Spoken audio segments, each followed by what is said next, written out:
你心中的长寿食物榜首是什么？是鸡蛋吗？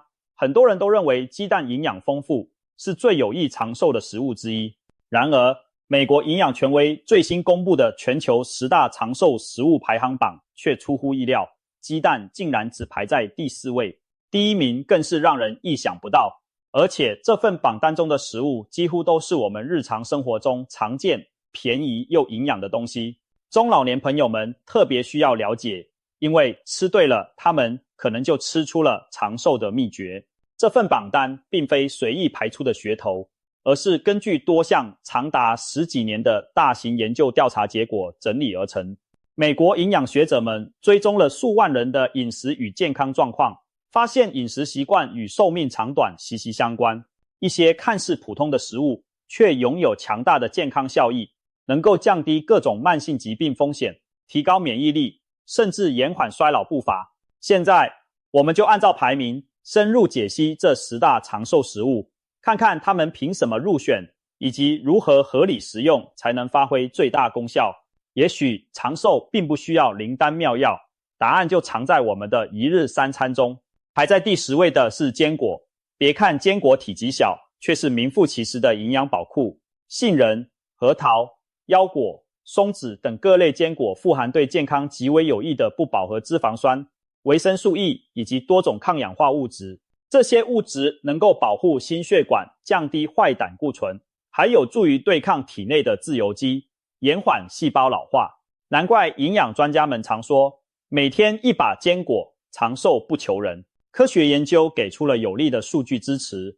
美国一项长期追踪研究发现，每周吃坚果至少5次的人，全因死亡风险比几乎不吃坚果的人降低约 20%。 也就是说，经常吃坚果的人整体寿命更长，患致命疾病的概率更低。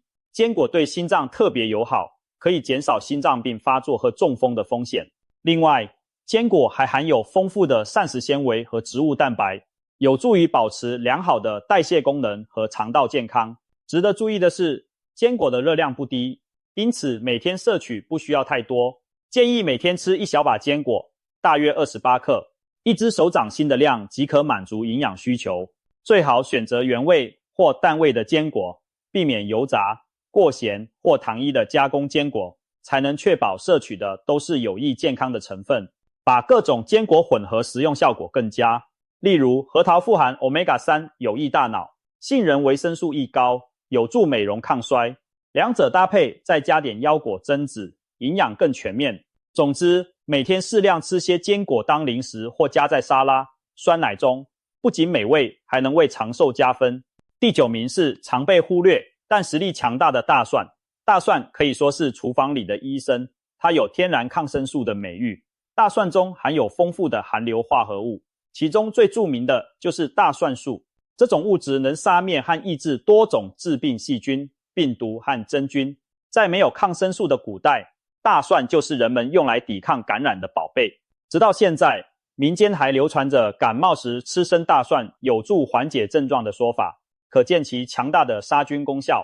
大蒜对心血管健康也非常有益，它能促进胰岛素分泌，帮助调节血糖，对预防糖尿病有帮助。同时，大蒜素能扩张血管，具有辅助降低血压的作用，长期食用有助于高血压患者控制血压。此外，大蒜还可以减少血液中坏胆固醇的氧化，预防动脉粥样硬化的形成，从而降低心脏病和中风风险。简而言之，多吃点大蒜，血管更通畅，心脏更年轻。更令人惊喜的是，大蒜还含有锌、硒等微量元素，这些矿物质是强效的抗氧化剂，它们能帮助清除体内过剩的自由基，具有抵御衰老、增强免疫的作用。因此，大蒜不仅保健，也是一种抗衰老的食材。经常吃大蒜的人，免疫力通常比较好。老年人适量吃大蒜，对预防老年病、增强身体恢复力都有一定好处。难怪一些长寿老人家中，餐桌上总少不了大蒜酱、腌蒜头等。大蒜似乎是他们延年益寿的小秘方之一。使用大蒜有一个重要的技巧，生吃或轻微加热效果最佳。这是因为大蒜素在高温下容易被破坏，经过长时间爆炒或高温油炸后，大蒜的杀菌抗氧化作用会大打折扣。因此建议将大蒜切碎后生吃，或者做菜最后关火前再下蒜末拌匀，既调味又保留营养。如果直接生吃觉得刺激，可以把蒜切片后放置10分钟，让大蒜素充分释放，再拌蜂蜜或夹在面包里吃。此外，空腹大量生吃大蒜可能刺激肠胃，胃不好的朋友要适量或改为熟吃。总之，合理运用大蒜这个天然小药香，每天几瓣生大蒜，或餐里加点蒜，日积月累，身体自然更强健。第8名是很多人日常吃却没太在意的全谷物食物。所谓全谷物，就是指没有经过高度精加工，保留了谷物全部麸皮、胚芽和胚乳的粮食，如燕麦、糙米、全麦面包、小米、玉米等。我们平常吃的白米、白面则属于精致谷物，在加工中去除了麸皮和胚芽。相比之下，全谷物可以说是被保留了灵魂的谷物，营养价值远远高于精致谷物。全谷物富含膳食纤维、维生素 B 族、维生素 E 以及镁、锌、铁等多种矿物质，同时它还保留了谷物中的植物化学物质，具有很强的抗氧化能力。这些营养让全谷物在预防慢性病方面发挥重要作用。首先，全谷物中的膳食纤维能促进肠道蠕动，预防便秘，帮助体内排毒。更关键的是，纤维可以降低坏胆固醇的吸收，稳定餐后血糖，长期食用有助于降低心脏病和第2型糖尿病风险。大量研究表明，全谷物吃得多，心脏更健康，寿命也更长。美国哈佛大学的一项研究指出，每天增加一份约28克的全谷物摄入，总死亡风险约降低 5%， 心血管疾病相关的死亡风险则降低约 9%。 别小看这几个百分点，积少成多就是长寿的重要筹码。而且全谷物提供低 GI 碳水化合物，释放能量更平稳，让人精力持久，不容易发胖。控制体重对长寿也很关键。对于习惯吃白米白面的中老年人来说，如何增加全谷物呢？建议采取渐进替换的方式，例如煮饭时用部分糙米替代白米，或者在白米中加一把燕麦、小米一起煮杂粮饭。早餐可选择燕麦粥、全麦面包替代白吐司等。一开始可能觉得口感粗糙，但慢慢就能适应，甚至爱上谷香。一些长寿村的老人年轻时条件有限，常年吃粗茶淡饭的杂粮，反而个个硬朗长命。这给了我们启示，粗粮细作保健康。现代人营养过剩，适当回归全谷物为主的饮食，不仅能补充营养，更是为长寿打下坚实基石。第7名属于绿色蔬菜家族，其中的代表是被誉为蔬菜之王的西兰花。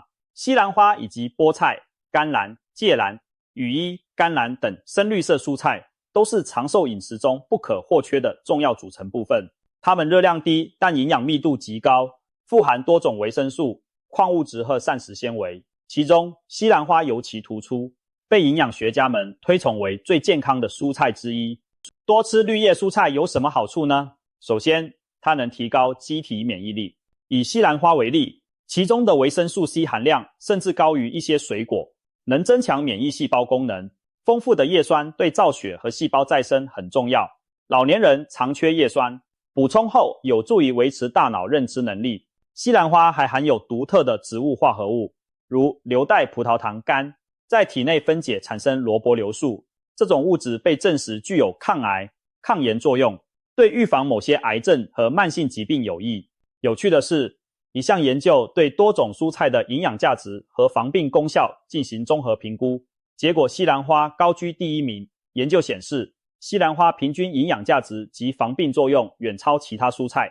这并不代表只能吃西兰花，而是提醒我们深色蔬菜的价值。每天摄入足量的绿色蔬菜，可以有效降低心血管疾病、肥胖和认知衰退的风险。有研究发现，常吃绿叶菜的老年人，大脑衰老的速度明显放缓。每天坚持吃一份菠菜或西兰花的老人，认知能力相当于年轻的好几岁。这正是蔬菜送给我们的绿色盾牌，保护大脑和身体免受岁月侵袭。为了充分获得绿色蔬菜的营养，我们应当每天都吃。中国膳食指南建议成人每天摄入300到500克蔬菜，其中深色蔬菜应占1半以上。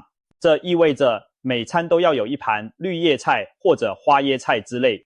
烹调方面，为了避免营养流失，绿色蔬菜快炒或清蒸是较好的方式。烹煮时间不宜过长，以免水溶性维生素大量流失。比如西兰花焯水后再快炒，或者隔水蒸几分钟，能最大程度保留维生素和抗氧化物质。最后提醒一点，蔬菜虽好，但不要因为追求营养生吃某些菜，像十字花科蔬菜，煮熟更容易消化，也去除了可能存在的微量抗营养物质。总之，每天吃出满满一盘绿色，为健康长寿筑起一道坚实的绿色屏障。第6名是豆类，特别是大豆及其制品，如豆腐、豆浆，还有扁豆、红豆、黑豆等各种杂豆。大豆有长寿第一豆的称号，在众多豆类中脱颖而出，被营养专家奉为健康食材的明星。为什么豆类如此重要呢？因为豆类是植物蛋白的宝库，所含的优质蛋白质在种类和品质上都可与动物蛋白媲美。中国有句老话，鱼生火，肉生痰，白菜豆腐保平安，说的正是豆腐这样的豆制品清淡养生，利于长寿。豆类富含的植物蛋白对维持肌肉和器官功能非常关键，尤其是老年人，随着年龄增长，肌肉流失，适当补充蛋白质有助于预防肌少症。与此同时，豆类还含有丰富的膳食纤维、维生素 B 族以及镁钾等矿物质，可以帮助维持肠胃健康和心脏健康。此外，大豆中独有的大豆异黄酮被称为植物雌激素，能够在体内模拟部分雌激素作用，对中老年女性尤其友好，有助减轻更年期综合症状，预防骨质疏松。豆类还有一个让糖尿病患者欢喜的特点，升糖指数低，像红豆、扁豆等煮熟后消化慢，餐后血糖上升平缓，不会造成血糖骤升，非常适合作为糖尿病人和需要控制体重者的主食替代品。长期食用豆类对预防心血管疾病也有明显作用，它能降低血液中的坏胆固醇含量，预防动脉硬化。研究表明，每天额外摄入区20克豆类，全因死亡风险就降低约 8%， 足见豆类在长寿饮食中的显赫地位。在长寿人群中，豆类往往是餐桌上的常客，例如世界著名的长寿地区冲绳，人们的传统饮食中大量使用豆腐、味噌来替代肉类蛋白，他们平均寿命多年，位居全球前列。再如一些地中海国家，居民喜食鹰嘴豆、扁豆等豆类，这些国家心脏病发病率就比较低。日本人还发明了将黄豆发酵的纳豆，这种食物黏滑，有特殊气味，但含有纳豆激酶和维生素 K2， 有助溶解血栓，预防骨质疏松，被认为是老年人的营养佳品之一。虽然纳豆口味不一定适合每个人，但我们完全可以选择豆腐、豆干、豆浆等自己喜欢的形式来摄取大豆营养。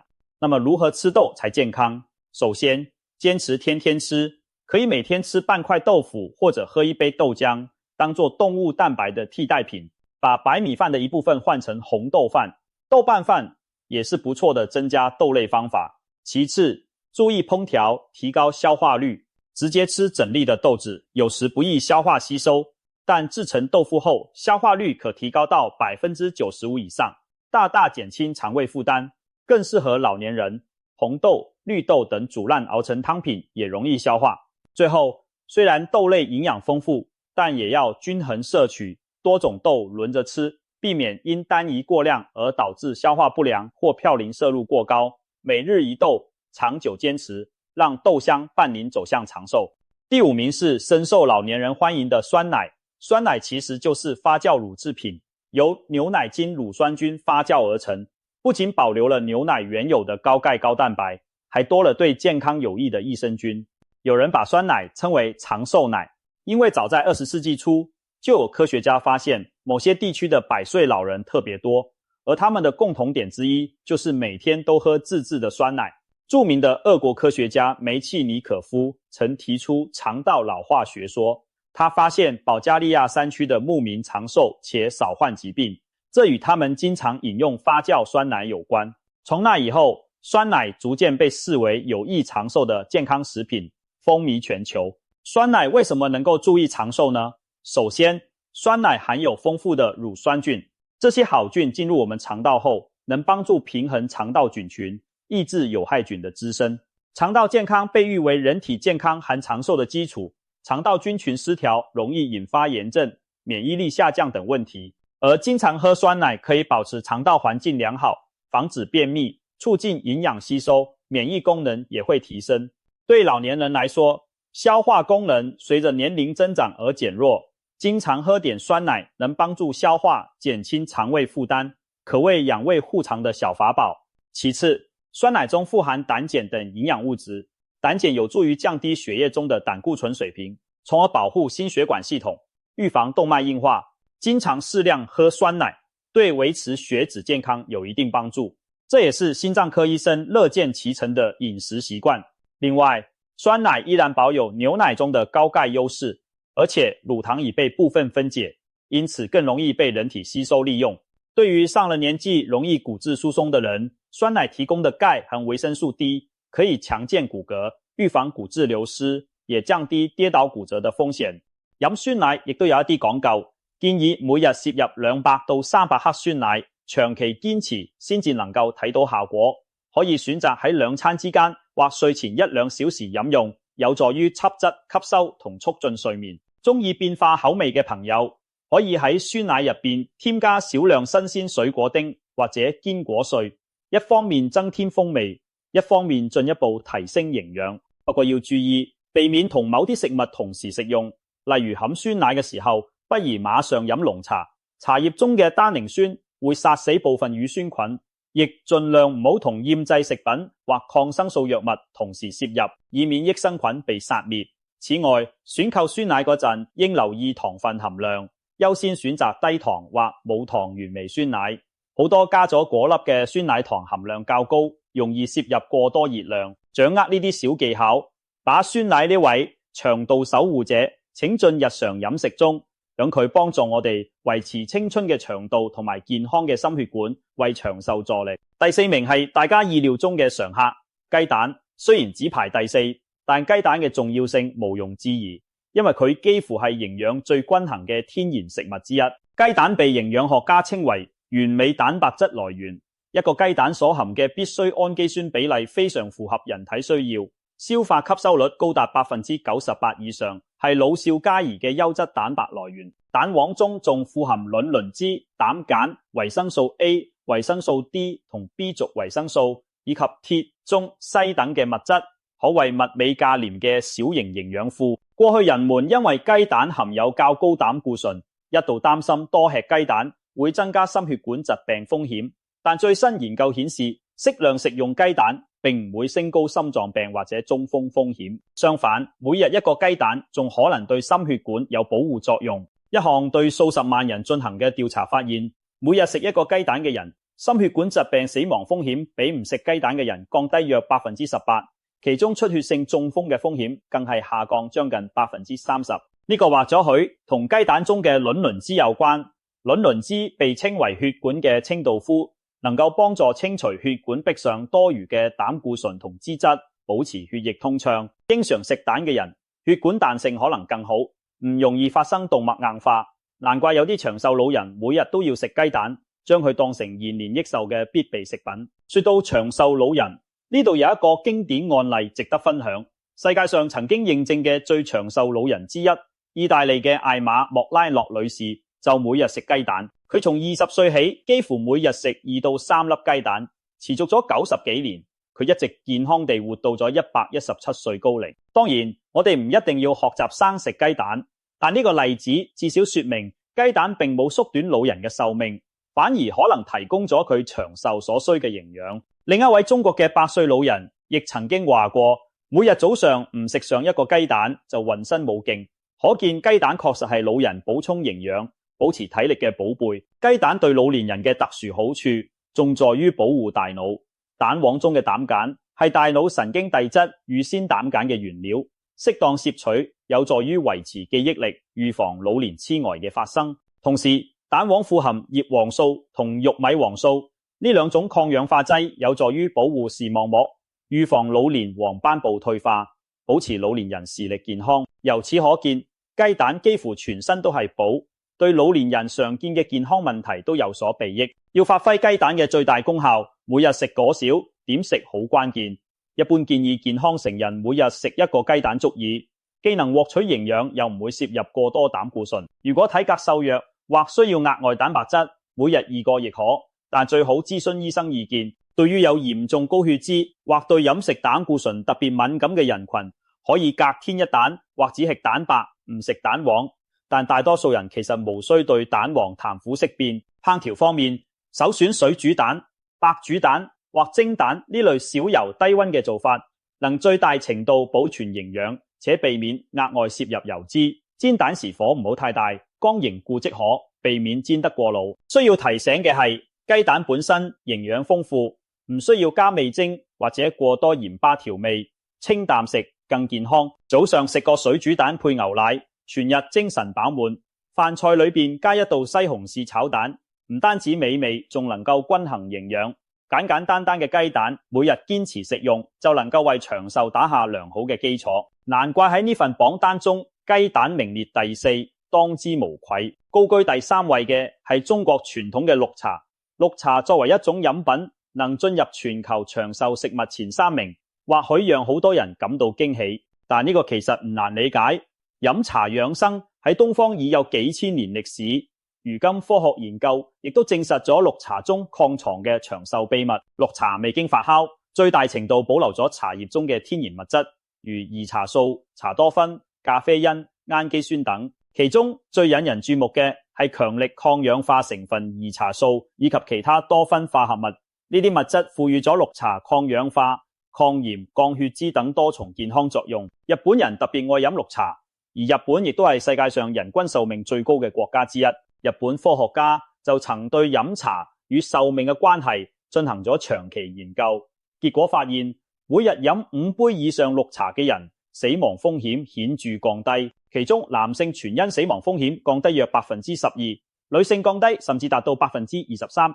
更令人振奮嘅係，每日如此飲茶仲可使心血管疾病嘅風險降低 20% 到 30%。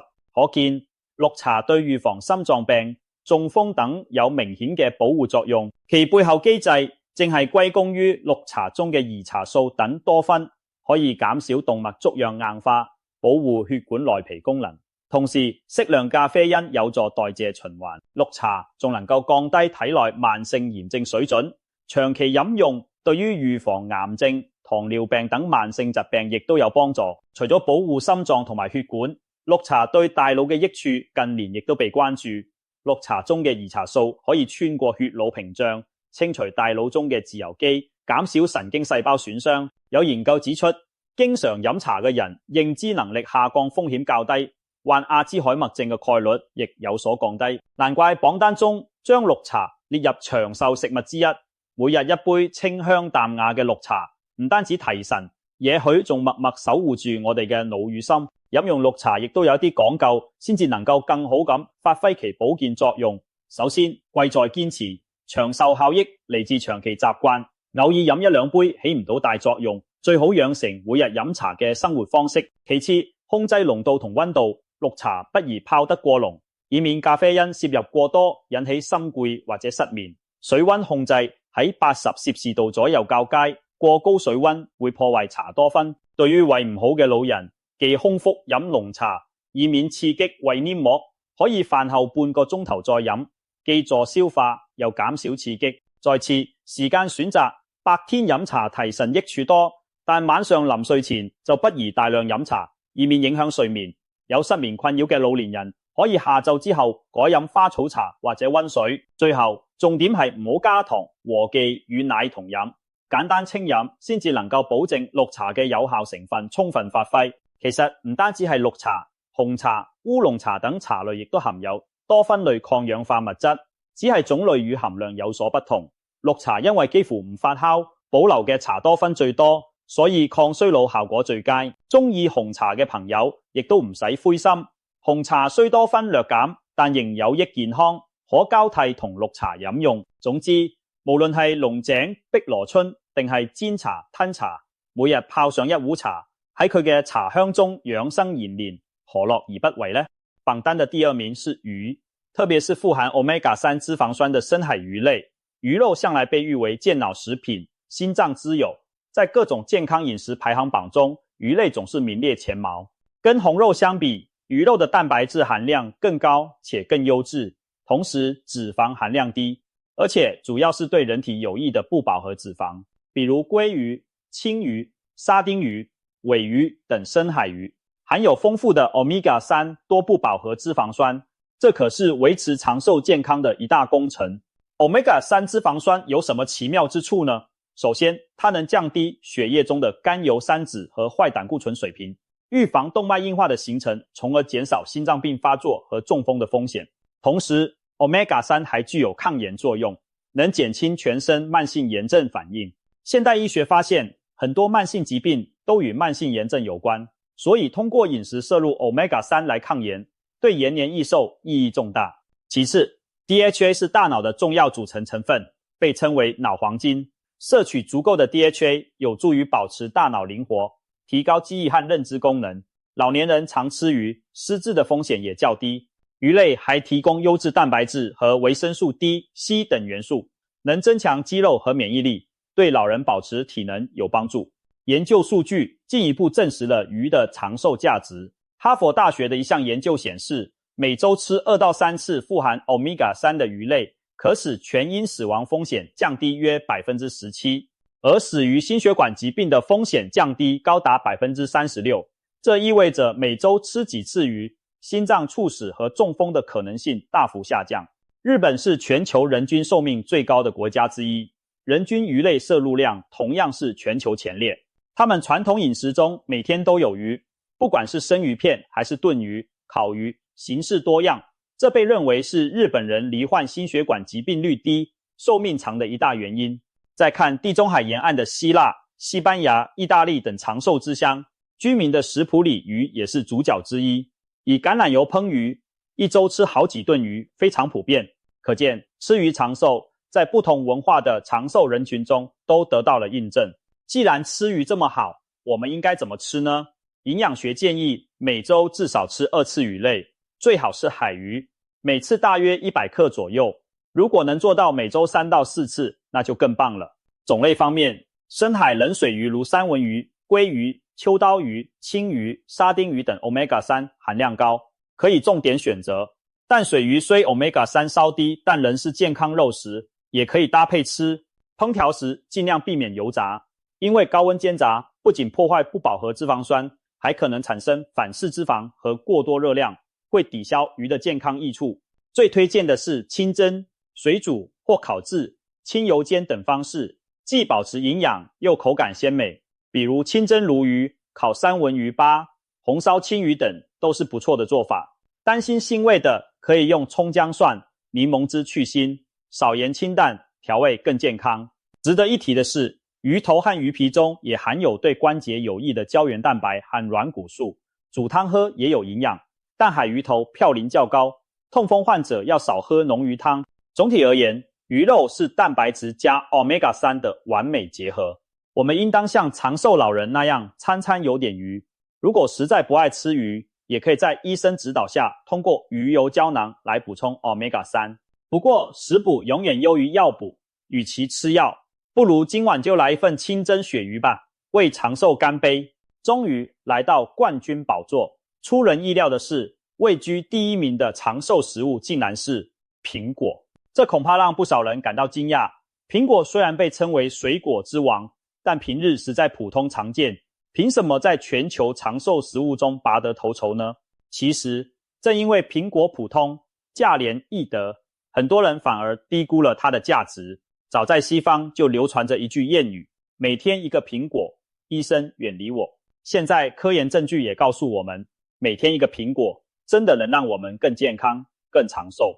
蘋果的營養奧秘在哪裡？首先，蘋果富含膳食纖維。一顆中等大小的蘋果含纖維約4克，纖維可以吸附腸道中的膽固醇並將其排出，從而降低血液膽固醇水平，保護心血管健康。